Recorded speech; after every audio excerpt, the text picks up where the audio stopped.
بسم اللہ الرحمن الرحیم۔ اسلام میں ذہنی اور جسمانی غلامی کے انسداد کی تاریخ کا مطالعہ کر رہے ہیں، اور پچھلے لیکچر میں یاد ہوگا کہ ہم نے مسلمانوں کے ہاں کس طرح سے نفسیاتی غلامی پیدا ہوئی اور کیسے معاملہ جاری رہا سلسلہ۔ تو آج ہمارا ٹاپک ہے یہ 13 چیپٹر اس پہ ہے کہ رسول اللہ صلی اللہ علیہ وسلم نے نفسیاتی غلامی کو ختم کیسے کیا۔ تو جناب اس کا آج ہم مطالعہ کرتے ہیں۔ پہلے دیکھیے کہ اسلام سے پہلے یعنی رسول اللہ صلی اللہ علیہ وسلم سے پہلے نفسیاتی غلامی کیسی تھی، تو وہ ویسی تھی جیسی آج کل مسلمانوں کے ہاں بھی موجود ہے۔ یعنی انہوں نے کیا کیا کہ ایک دیوی دیوتاؤں کا ایک کچھ دیومالا کا ایک فلسفہ، اچھا یہ کوئی عرب ملکوں میں ہی نہیں رہا بلکہ اور ملکوں میں بھی رہا، جسے ہم تھیوکریسی کہتے ہیں۔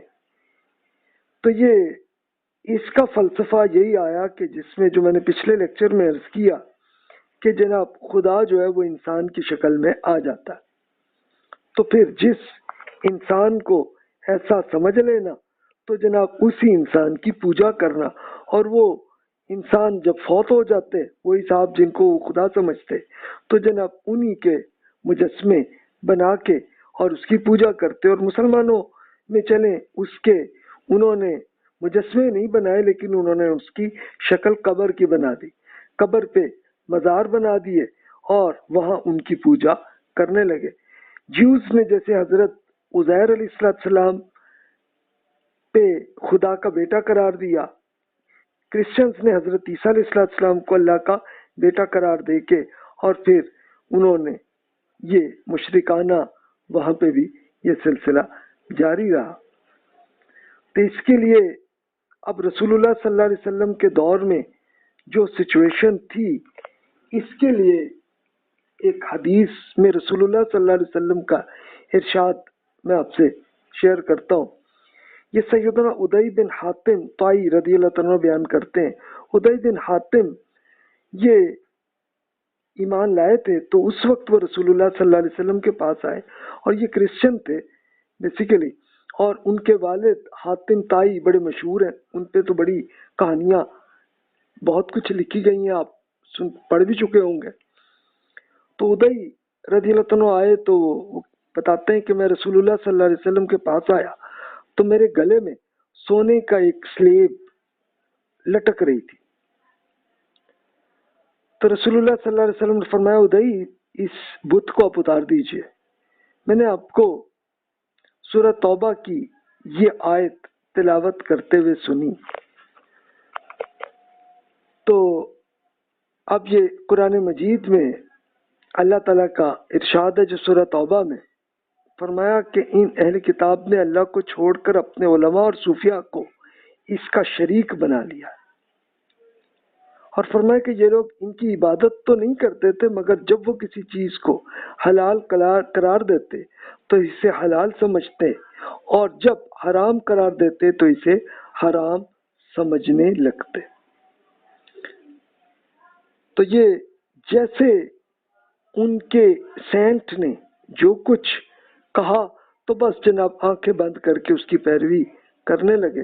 اور میں نے پچھلے لیکچر میں بھی ایک ایگزامپل شیئر کی تھی کہ میں جارڈن گیا تو وہاں پہ ایک بڑا چرچ جہاں پہ لوگ بپتسمہ کرتے ہیں بالکل جارڈن ریور کے ساتھ ہی وہ تھا، تو وہاں پہ میں خیر اندر گیا تو پادری صاحب سے پوچھا کہ جناب یہ کیا ہے، تو وہ کھوپڑیاں پڑی ہوئی تھی۔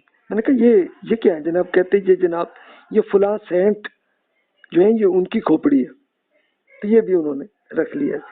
تو اس سے آپ اندازہ کر سکتے ہیں کہ نفسیاتی غلامی کس طرح سے کی، یعنی دوسرا کسی آدمی کے یعنی جس کو انہوں نے خدا یا خدا کا بیٹا یا خدا کا دوست جس کو بھی بنا لیا تو بس اب ان کی آنکھیں بند کر کے پیروی کرنی ہے، ان پہ اختلاف نہیں کر سکتے۔ یہ تھی نفسیاتی غلامی۔ تو رسول اللہ صلی اللہ علیہ وسلم نے اس کا خاتمہ کیسے کیا؟ اب یہ سوال پیدا ہوتا ہے. یعنی فکری آزادی کے معاملے میں اسلام کے اصلاحات ہیں کیا؟ اس کے لیے دیکھیے کہ ہم قرآن مجید سے شروع کرتے ہیں کہ غور و فکر کی قرآنی دعوت تھی.